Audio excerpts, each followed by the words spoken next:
Bonjour à tous. Souvent, on me pose des questions concernant les prophéties, ce que Dieu dit dans la parole qui doit s'accomplir dans le futur. Et on me dit, oui, mais puisque Dieu prévoit les choses, en quelque sorte, nous sommes obligés d'y entrer. Et on prend régulièrement un exemple, celui de Judas.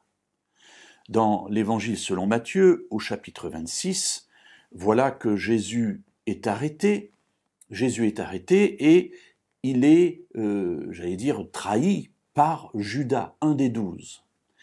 Et voilà que Jésus dira une parole. Alors pas directement sur Judas, ça fait partie d'autres paroles identiques, mais sur les événements, tous ces événements de la nuit, et particulièrement l'arrestation, son arrestation à ce moment-là. Donc Matthieu chapitre 26, verset 56.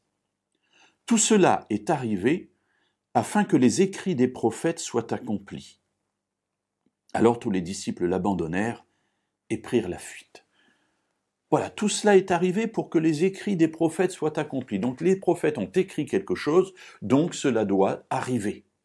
Mes amis, il ne faut pas prendre les prophéties de cette manière-là, mais considérer plutôt que Dieu, puisqu'il est au-dessus de notre temps, et j'allais même dire en dehors de notre temps, voit les choses avant qu'elles n'arrivent. Ce n'est pas parce qu'il les prédit qu'il les oblige, il les dit avant. Ce n'est pas pour cela qu'il les oblige, mais parce qu'il les voit avant, il peut, par les prophètes, dire « cela arrivera ». Mais dans tous les cas, l'homme reste toujours libre de son choix. Mes amis, s'il en était ainsi, Dieu serait un tyran. Tiens, toi, Judas, par exemple, il faut bien quelqu'un pour livrer Jésus, pas de chance pour toi, c'est tombé sur toi. Donc toi, tu vas être perdu, mais il en fallait bien un. Pas du tout, mes amis. Jusqu'au bout, l'homme reste libre de ses choix, libre d'accepter ou de refuser d'entrer dans le plan de Dieu, et on a déjà eu plein d'exemples, Moïse, Élie, etc.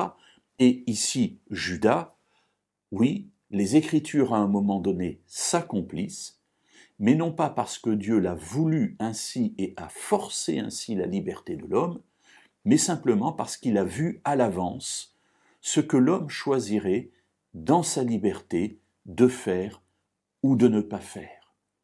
Ainsi, les écrits des prophètes n'enferment pas l'homme dans une décision de Dieu, mais les écrits des prophètes disent à l'avance quelle sera la décision de l'homme, à nous peut-être de choisir autre chose parfois, afin de choisir le salut et la vie.